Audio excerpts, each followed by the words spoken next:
Play ball!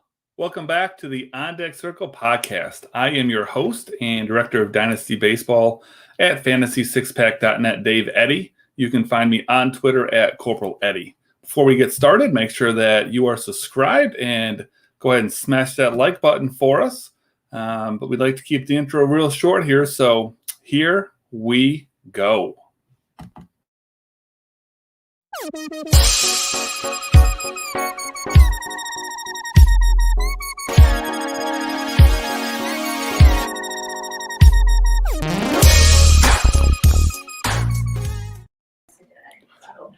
Good evening there, boys. Hello. We got a fourth guest joining us, Nick. No, my dog just got home from the vet, so I was just getting the 411. I see. Well, of course, I am joined by our resident heartthrob down there, Mr. Nick Zanaboni, and our hat wearer, Mr. Jason Beckner, joining me to talk some Dynasty Baseball. What's going on, guys? Hello. Not much, man. But I can't tell what the hat is this week, Jason. It's going to be Hops. Hillsborough Hops. Yeah. Oh, yeah. I wouldn't have any idea what. Who is that? What affiliate? Single A affiliate of Brewers? Arizona, I believe. Arizona, I think. Man, you must. They have were quite last the year, collection, or 2019, I should say. Well, he needs a hat collection. So do I, but I don't have one. Yeah, true. I have too many hats, and I have a bunch of hair. I have like 3 hats, technically. Speaking of Only hats, 3? Nick, What? Yeah. Speaking of hats, show us that. Okay, yeah, we got today. I have family in Chicago. We got the Chicago Wrigleyville hat. It's kind of cool. The new Diamondbacks uniforms are good. I haven't seen them. They're like sand almost, and it just says serpents on them. Okay. Oh, Yeah. okay. I'm in on the hat. I mean the jersey because it's like a nice cream sand look. I won't buy it because like they're trash, but Ketel Marte's good, but he's gonna get traded, so it's fine. You still got that popcorn right there? I do. What's your name? Do you want me to do like a live popcorn test right now for you? Yeah, let's get a full review. Let's get a review, yeah. So for those that don't know, Garrett's popcorn, Jason can attest, is a delicacy in Chicago. I don't know if it's all of Illinois or if it's just Chicago. So you got to get the Chicago mix, which is you get caramel and like a little bit of cheese, and you need to eat it together. It just Absolutely. Yeah. It's like Corona and lime, but Peanut butter and jelly. peanut butter and jelly. But it's just absolutely delightful. Oh, yeah. Fantastic. What do you score it? What's the score? What's the review? I mean, it's a 10 every time. Yeah, 10 out of 10. Great. It's a grand slam. Yeah, if Garrett's would like to sponsor us, send me the fucking popcorn. Yeah, absolutely. I know some people. I know. Yeah? Yeah. One time I put a bid in on a Garrett Richards baseball, so I think that gives me an in. I Okay. watched Garrett Richards pitch the other day. Well, yeah. See, that's a shoe We're in. pretty much Garrett's popcorn. Oh, speaking of, hey, you guys see my new shirt there? I just thought you were going to flash us. Oh, nice. Look at that. Hashtag perfect draft. Oh, yeah. Perfect draft shirt, guys. So I don't know. That's a long story. Awesome. I guess we don't need That's to get really into. good. We don't need to get into the perfect draft whole thing, but yeah, I got a perfect draft shirt made by our boy Nate. Awesome. I need to get a shirt that says traded Tyler Glasnow before he got hurt. I mean, you could. I mean, So speaking of Tyler Glasnow, I guess let's just jump right into first topic here for news of the week. I guess if you didn't know, you could probably kind of figure out a little bit just based on the banter here. Tyler Glasnow has been placed on the 10-day IL after being diagnosed with a partially torn UCL and a flexor strain in his throwing arm. He's going to try to attempt to rehab the injury without getting Tommy John. We'll see how that goes. But either way, he's going to miss quite a bit of time. Glasnow had said that he experienced a little bit of a tug in his right elbow while throwing a pitch to the final batter he faced in the 4th inning. And if you see the video, you can see him, clearly, shakes it off. Yeah, clearly not feeling so well. We talked about this before. When healthy, Glasnow is one of the best pitchers in the game, but dude has never pitched a full season. and he has only thrown more than 62 innings once in his career, which goes back to 2016. So, like I said, I know we talked about him, a little bit a while back, but now that he is hurt, as expected, I suppose, what are your guys' thoughts now on him as far as dynasty value? I'm sad. Yeah. He's just so fun to watch. He's got the hair flowing. He's sunshine from Remember the Titans. And he's just so easy to root for because he came from such a terrible organization in Pittsburgh. So he's in Tampa. Things seem to be looking up. He stayed relatively healthy-ish since he's been in Tampa, like no real injuries. But I think it's time to call a spade and say Tyler Glasnow might never pitch a full season. Well, he's never – I mean, you say he's been healthy since he's been in Tampa Bay. I said ish. Well, I don't think so. In 2018, he made 11 starts through 55 innings. 2019, he made 12 starts through 60 innings. Last year kind of doesn't count. Yeah. This year has been one of the – even if he's done for the rest of the year, this is his second healthiest season ever. So he's had 14 starts and 88 innings this year. The only time he's done better is in 2018, his first year with Tampa, but he went 111 innings between the two. So this is his second most healthy season ever, and he's probably going to be out until 2023.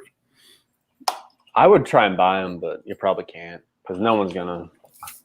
It's tough. I've sent some feelers already. If you're going to do it, you need to do it now. I would assume. But, I mean, for someone who's not even high on Tyler Glasnow, I mean, I just looked, and I still have him 53rd. He was 53rd in my dynasty rankings.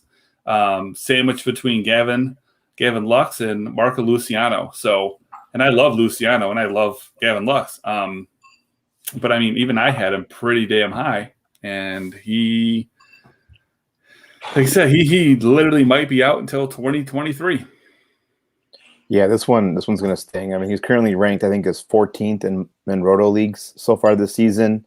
So if you're the Glasnow owner, if you were in the contention, you might be looking for some sort of replacement there because he's striking out 37% of the hitters he's facing. Both his batting average and xERA in the top 10% of the league. So if you're an owner of Glasnow, this is a huge hit on your dynasty, especially if you're playing Roto. You're going to miss him, so you're going to probably have to try to make some sort of move to replace him. But, yeah, like you said, this 88 innings, this is the second most he's ever thrown in a major. So it's almost like we saw this coming. Unfortunately, Nick wanted to call him as AL MVP at the beginning of the season. But, yeah, I was so close. Yeah, I mean, he was rolling before this. But he was so good. Can't blame him for that, but. Yeah, this is exactly when we were talking about this is exactly why I said I would never buy him. This is exactly you should try and buy him. I mean, I don't know what kind of team you'd have to have. You can't be in a rebuild because that doesn't make sense. Yeah. You can't be a win now team because you probably aren't seeing them until 2023. Yeah. So you kind of almost have to be a team that is right on the verge, if you will. And you have to get a good deal on him, I think. I just offered Kenta Maeda for him. He's another one that can't stay healthy. I guess I wouldn't. Yeah. I guess I wouldn't because, again, if you're rebuilding, it doesn't help you. If you're trying to win now, it doesn't help you. If you're on the verge, you're probably safer off with Maeda anyways. Who I actually just traded for. I traded Shane Baz for him. Baz just got the call, too. Well, up, like. Promoted. Yeah, thank you. So we'll see. But let's get to a little bit better news. Enough talking about Tyler fucking Glasnow. So I think it's more official now, but according to an earlier report by Greg Mish of SportsGrid, Marlins will be calling up Jesus Sanchez from AAA Jacksonville. 23-year-old outfielder had a pretty bad debut in 2020. He got just 25 at-bats. But he only had a single and struck out 11 times in those 25 at-bats and drew 4 walks. Now, 2021 has been a lot better to him in the minors. He's been on an absolute tear so far to start the season. Prior to the call-up, he was batting .349, 9 home runs, and a .400 on-base percentage. Granted, still, relatively small sample size, but 129 at-bats. So, not bad. He's been just killing the ball. Hope that, Sanchez is going to bring his, huge raw power, elite bat speed, up to the big league level. He's very aggressive, at the plate, but has managed to maintain just a 20% K rate. So what are you guys thinking second go around here for Jesus Sanchez? I mean, look, 2020 can almost kind of throw it out the window in a way. It's a weird year. This year it seems to be like he may have, figured out what to do with the old bat because I guess AAA numbers are eye-opening. His ISO is even 295, which we learned last week is a very good ISO. One thing that would concern me though is again the strikeout numbers. He's seen his K percentage rise since getting into the higher levels of the minors. So I mean that's one thing to kind of be aware of. 2020 was a small sample size, but it was also 38% strikeout rate. Yeah. But I think I think even a couple of games he had multi-homer games earlier this season. Yeah. But he's got 9 home runs this year. He's never had more than 15 in a season. So he's something must have clicked at some point in the off season or the beginning of maybe in spring training. But yeah, I mean if he can make those adjustments and cut down on the chase rate and be a little bit more patient at the plate, I don't see why he can't hit, in the 260, 270, even 25, 30, 35 home runs a season. So, oh, wow. He could easily hit 280 and 25 home runs. I don't think that's out of the question. The 20% K rate isn't what it used to be. Like that's pretty good nowadays. Yeah. And he's pretty aggressive, and he brings a lot of power. So I could see 280 and 25 home runs. Not this year, obviously, but right. But as maybe his peak type season. Absolutely. He's already in the lineup tonight. I think he's batting 6th. I think tonight. Oh, really? Yeah. Wow, nice. Well, you don't call him up to sit him, Nick. Yeah, I mean, but Jared Kelenic batted first. Well, I don't know. He's not Jared Kelenic. Jared Kelenic's #1 prospect in the game. Well, let's Sanchez hope he's not Jared Kelenic, and hopefully he can hit in the big leagues. Well, all he's got to do is get a couple hits tonight. He can take the next couple weeks off. So when you texted the group chat, I just realized this. I thought you meant Sixto Sanchez. And I was like, wait, he's healthy again? And I was very confused. And then I saw on Twitter, like, Jesus Sanchez. And I was like, oh, they called them both up. But it's just Jesus. Just Jesus for now. We have a note sheet to help eliminate these kind of confusions. Yeah. Okay. I didn't know if you noticed. I do understand the note sheet. Okay, good. Because the note sheet's going to come in real handy now for Jason. Jason's got a whole bunch of stuff here to spit at us. This is probably the absolute most relevant advanced stat that we're going to cover. And it's not even the same type of advanced stat as normal. This isn't even something that I really look at. But it's an advanced stat, and it is extremely relevant with everything going on right now. So, Jason, why don't you go ahead and lead us into this bad boy? Yeah, so we're going to be talking about spin rate today. Obviously, this is a hot topic lately, not just this year, but in the last 2-3 years or so. But the spin rate is measured as RPM or revolutions per minute. And that's when the pitcher is throwing the ball, the spins on them. Obviously, this is a big thing that Driveline, I don't know if anyone's familiar with Driveline, but they're a third-party, affiliate, institution of some sort that like a training kind of facility. Yeah, training facility. They really brought to the spotlight with Trevor Bauer. He kind of brought them to light, and it's kind of just looking at the physics of baseball more so than just, hey, I throw the ball fast and it goes fast over the plate. So, they use physics and science kind of determine how pitches move based on the RPMs. Generally, the more RPMs, the more movement on a lot of the breaking pitches. But when you're looking at the fastball movement, the more RPMs, the less likely the pitch will fall off or drop on its way to the plate.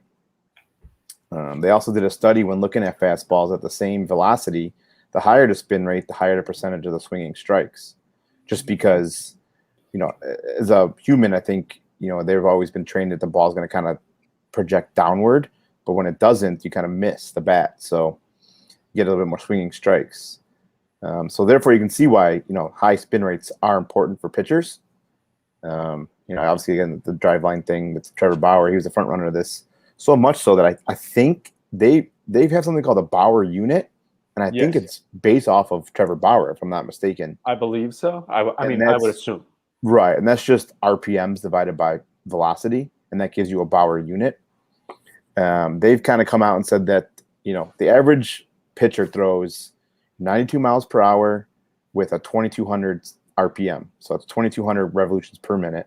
That's the average, and so that's kind of where you can kind of base all your things off of. But now, when you look at the leaders, there's a reason why you can see that Trevor Bauer is the forefront of all this, is because he's actually the leader in most RPMs for per pitches.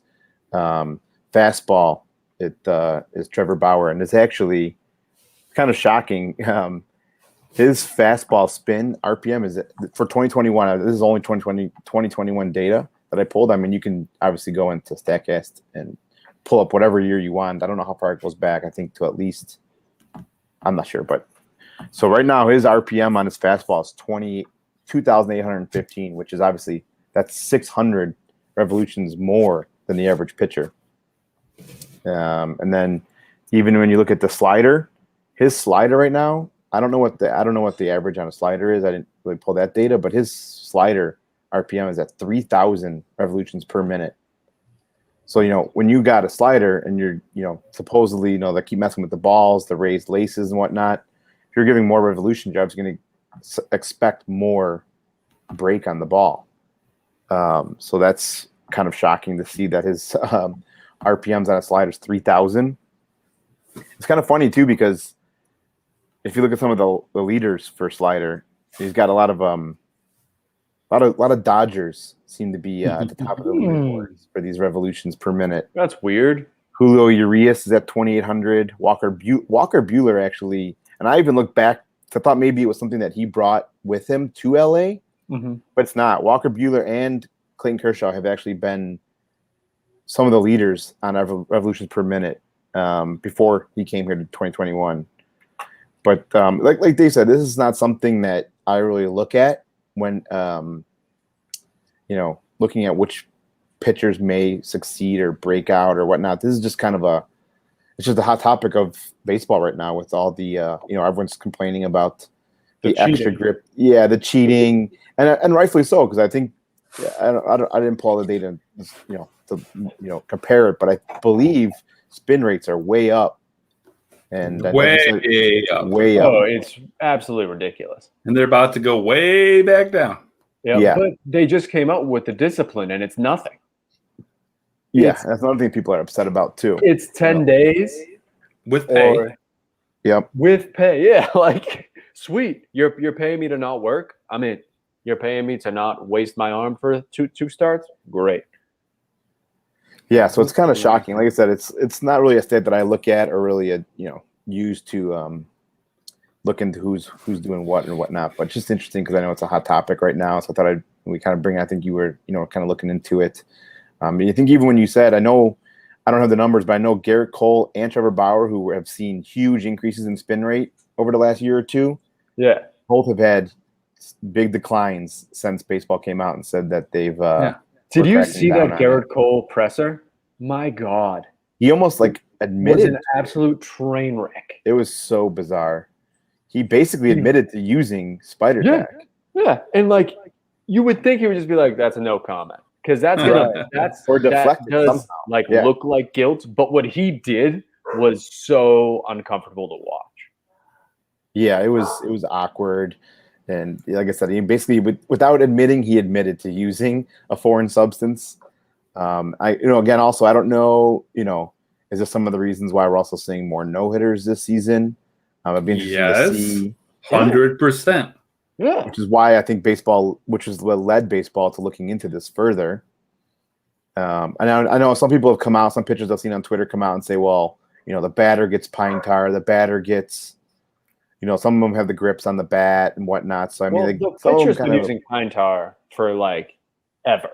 And they have a rosin bag. So, it's not They can't It's complain just- too much. I mean, I do kind of think like all the armor that some of these guys come up to bat with, though, it doesn't seem like it'd be an advantage because technically it doesn't help them hit, but it helps them, stay in on those, inside pitches and feel more comfortable at the plate. So I think that a lot of that armor that you see, I honestly think that there should be some restrictions on that too. I really think that does make a humongous difference. I guess I don't know exactly what you can do other than just either restrict it or whatnot. But I mean, you're seeing that kind of stuff, pop up all the time. But the only time we've really talked about spin rate at all on here was, I don't know, one of our second episodes when I was calling for, Dylan Cease to have, a big year. And a lot of that was because of how much of he's increased his spin rate on his fastball. You look on the league leaders, and there he is, third in the league. And so that had a lot to do with my thoughts there on him. But, it's interesting. It's definitely something to look at, because when you look at the top and the bottom of these lists, they do make sense. I mean, you usually see your better names on the top for the most part. And then you see your, worst names on the bottom for the most part. I mean, there's some outliers. Like I looked at off speed spin rate and I went to the lowest, and you got Max Scherzer is fifth. Well, obviously Max Scherzer is one of the best pitchers in baseball. You got, there Walker Buehler is in the bottom 10. So that's, so it's weird, but anyways, it's an interesting topic. Especially with everything going on right now. But let's do a little buy sell hold. I really like the two guys we got here this week, and excited to talk about them and see what you guys think. So we're going to do a pitcher and a hitter. We'll start with the hitter. We're going to talk about Cedric Mullins. So Cedric Mullins got a nice little bump in my June rankings. I think he was way down in like the mid 500s, and he got bumped up to 288, which I think is a pretty good spot for him. He's been having a fantastic year. He's batting .321. He's got an X batting average of 272. So that 321 average probably is going to work its way down. But even if it works its way down to 300, that's still awfully damn good. And he's got a 374 BABIP. That's the sixth highest in the league. So all the more reason to probably expect, that average to come down, because it's not like that BABIP is high because he's, smoking the ball. 43rd percentile in hard hit rate, 21st percentile in barrels. So he's not, getting that BABIP because he's hitting the ball hard. He's just putting it in the right places. 389 on base percentage, which has helped a little bit, slightly above average in the walks. He's 57th percentile in walk percentage, and he's right in line with the xWOBA. The xWOBA is 392, so that on base percentage is legit. Slugging percentage surprised me. 524, that's quite high. Gives him a 913 OPS, which isn't elite, but it's up there, man. 913 is a solid OPS. So altogether, you're getting 9 home runs and 12 steals from him so far. So nice mix of power and speed with a terrific batting average. So what are you guys thinking on Cedric Mullins? Buy, sell, or hold? What's not to like here, really? I mean, the speed power is great. He gets probably a little bit of a discount because he plays for the Orioles team. I think people just assume he sucks because he plays for the Orioles. But he's been someone that's been like a AAA to major league guy, called up and called down. He's still only 26. Right, exactly. I mean, he's right at what I consider pretty much the peak. 26, 28 is where guys peak, and he's right there. Yeah, and the speed is so hard to come by, especially I feel like teams are stealing less just because the nerds tell them to not steal, right? Because it's you're running his outs. Yeah. But with the 12 bases already, that's great. Nine homers, like he could legitimately be like a 20 and then 30 guy, maybe even more than 30 stolen bases. Yeah, but he could easily. I mean, you would expect him to get 20-20 at this point. I mean, not that that's like amazing, but it's amazing for Cedric Mullins for where you would have probably drafted him, or he was probably on the waiver wire, honestly, like possibly. And you figure 2020 is nice, but then you throw a 300 batting average on top of that when the league average is like 230. I mean, he's not doing anything for you for RBIs, but I mean, he's not a 5-tool, 5-category contributor. He's doing fine in runs. I think he's got like 34, 35 runs. So not amazing, but he's not hurting you there. The only place he's hurting you is in RBIs. He's more than making up for it everywhere else. Yeah, I mean, I'll just piggyback on top of that. I mean, I'm buying Mullins. He's said the 34 runs. That's 13% of the team's total. So, like you said, if he was on a better team, he may even be up there with Bichette at like the 40s. But yeah, he's the next new exciting player, man. He brings swagger to the park, kind of that similar to Baez. His leg and pop outs in the triples. I saw that earlier this season. Turning singles into doubles. He's leading off for Baltimore. He can handle it. Obviously, his OBP's up to 389. Yeah. And like you said, those 12 stolen bases are tied for fourth most in the major so far. So, and one thing it's if you ever notice too is a lot of times bad teams they don't mind letting those runners run. So there's no reason not to let them. I definitely see him getting 20 this year, and like you said, possibly even 30 if you can keep getting on base. I'll probably see him stealing. So yeah, I actually wrote about Mullins I think 2-3 weeks ago on my buy or sell and told him to buy then. So hopefully you got in when you did. Yeah. And it's not like he's losing playing time. Like you said, he's on a crappy team. He's leading off, but his defense is phenomenal. I mean, right. His sprint speed is 88th percentile. Outfield jump is 75th percentile, and that's above average, 99th percentile. So he's not losing at bats for defense or anything like that. So if you own him, you're confident you can plug him in for weekly leagues or that kind of stuff without any trouble. Yeah. Absolutely. So next interesting name here, Austin Gomber. This guy is a little bit of a journeyman. I mean, when I was looking back, I didn't even necessarily realize that he had been around for a little bit playing with St. Louis, and he threw a decent amount of innings. I'm looking at almost 200 innings with not so hot numbers, but whatever. 2020 wasn't too bad, but when we look at him, he's 482nd in my rankings, which doesn't sound all that great. But if before the season I would have told you that that's where he fit in those rankings, that probably feels high. So for him, he's got 14 starts, 76 innings. Anyone who gives a shit, he's 6-5, 3.54 ERA, which all things considered is not too bad. His xERA is 3.32, so that's right in line with the 3.5 ERA, and his xFIP is 3.69. So his ERA is completely legitimate. There's no reason to expect him to improve that or to lose that anytime soon. That seems about where he should sit. His WHIP is only at 1.05. So I mean, just those two ratios are absolutely phenomenal. He's got 75 strikeouts, so about a strikeout an inning.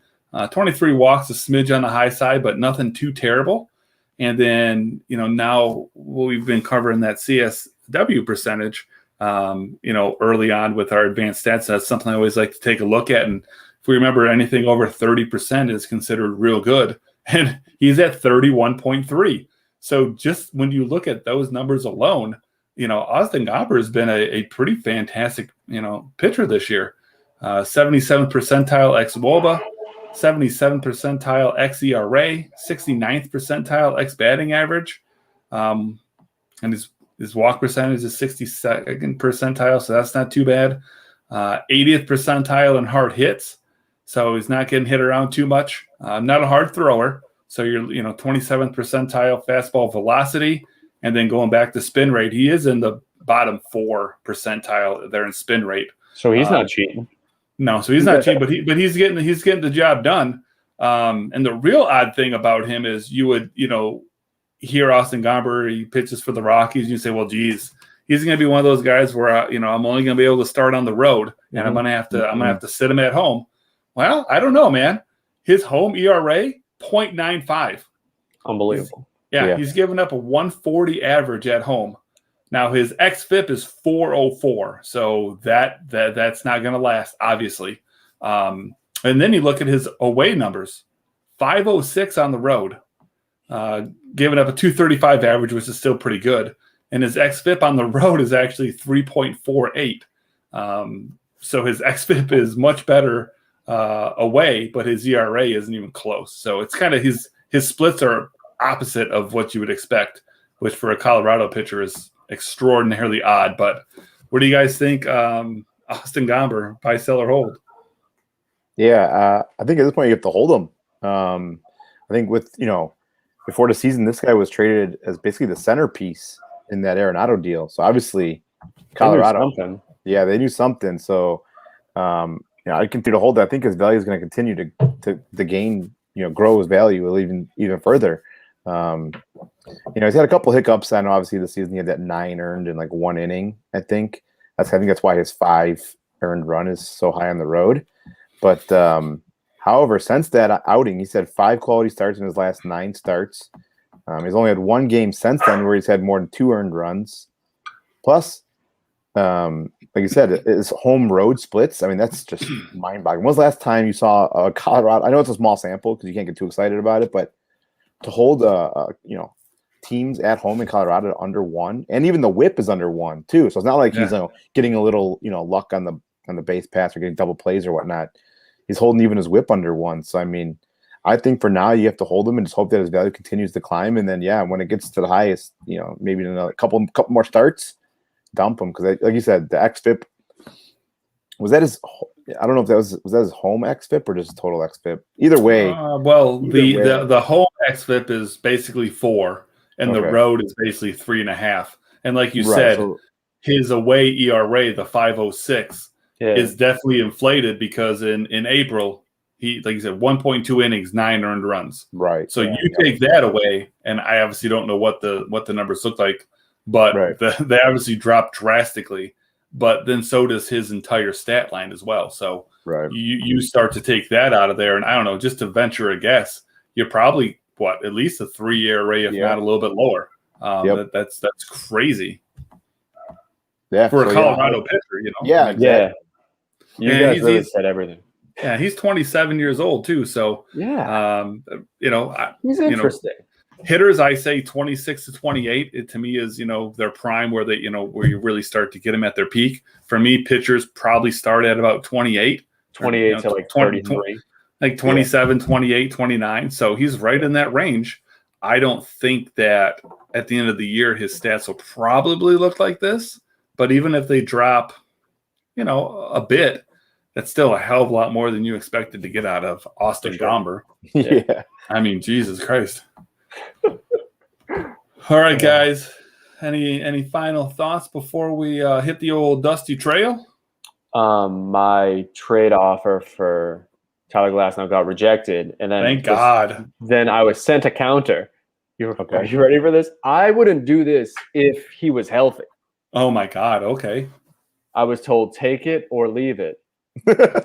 Freddie Peralta. Okay. And Jeter Downs. Get out of here. You wouldn't do Jeter Downs straight up. Exactly. Let alone Freddie Peralta. Does he know who he's talking to? Yeah. Yeah. That's all I got. Well, that's a leave it. Yeah. I just said thanks. I'll leave it.